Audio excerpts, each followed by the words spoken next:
ईमान मजारी जो हैं वो हमारे साथ हैं, उन्होंने हमें ज्वाइन किया। बहुत शुक्रिया ईमान आपके वक्त का। सबसे पहले रिहाई पर आपको मुबारकबाद देना चाहती हूँ और आपके कमेंट्स जानना चाहती हूँ, क्या कहेंगे आप? सबसे पहले तो मैं अदालत की बहुत शुक्रगुजार हूँ कि उन्होंने इसका टाइमली नोटिस दिया। जब मैंने रिट पिटिशन फाइल की, मैं अदालत की बहुत शुक्रगुजार हूँ कि आज इंसाफ दिया गया है। तो मैं रिलीव्ड हूँ कि मैंने अपनी वालदा को देख लिया है, वो मेरे साथ है।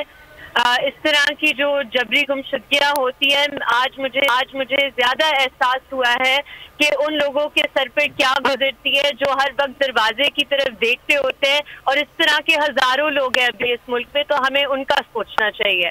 ईमान, हमेशा से आप आवाज बुलंद करती हैं, हम आपको देखते हैं मुख्तलिफ सोशल मीडिया प्लेटफॉर्म्स पर जबरी गुमशुदगियों के हवाले से आप बात करती हैं। आज जब आपकी वालिदा से मुलाकात हुई तो उन्होंने क्या बताया कि उनके साथ क्या हुआ? सुबह उनकी गिरफ्तारी हुई, कहाँ गई, कुछ इस हवाले से, उनकी सेहत के हवाले से आपने जाना, उनसे क्या कहना था उनका?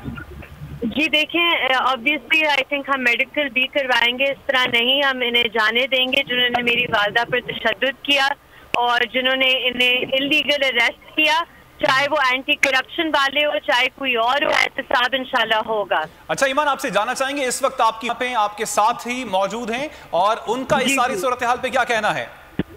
जी बस मेरी वालदा मेरे साथ मौजूद है अभी, वो बस अदालत की शुक्रगुजार है, अल्लाह का शुक्र अदा कर रही हैं कि वो ठीक है। वुमन, आप इस मामले को कैसे देखती हैं? आप एक बेटी हैं, आप अपनी वालदा के लिए परेशान थी, उनकी सेहत के लिए, आपको नहीं पता था कि वो कहाँ पे हैं, तो एज अ वुमन आप इस सारे मामले को कैसे देखती हैं, क्या कहेंगी? जी देखिए, मैं इस तरह के ऑलमोस्ट डेली बेसिस पर केसेस के साथ डील करती हूँ। मैं उन फैमिली से डेली बेसिस में कांटेक्ट में होती हूँ, तो मैं समझ सकती थी। पहले भी उनके साथ जब इजहार यकजहती किया, उनके साथ खड़ी हुई, आज वो सब मेरे ऊपर भी गुजरी। तो मेरा अब जो कमिटमेंट है इस इशू पर, इनफोर्स डिसअपीयरेंसेस पर, उसे मजीद एक इम्पेटस मिला है और इंशाल्लाह हम अपना काम जारी रखेंगे।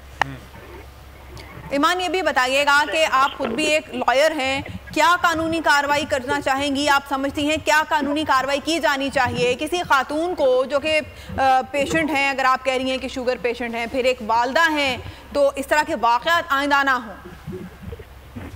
जी देखें, आई थिंक कि एहतसाब होना चाहिए उन सारों का, उन अहलकारों का जिन्होंने ये तशद्दुद किया, जिन्होंने गैर आईनी गैर कानूनी तरीके से अगवा किया मेरी वालदा को।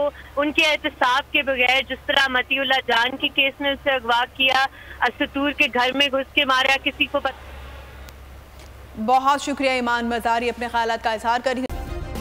सब्सक्राइब करें और बेल दबाएं ताकि कोई खबर रह न जाए।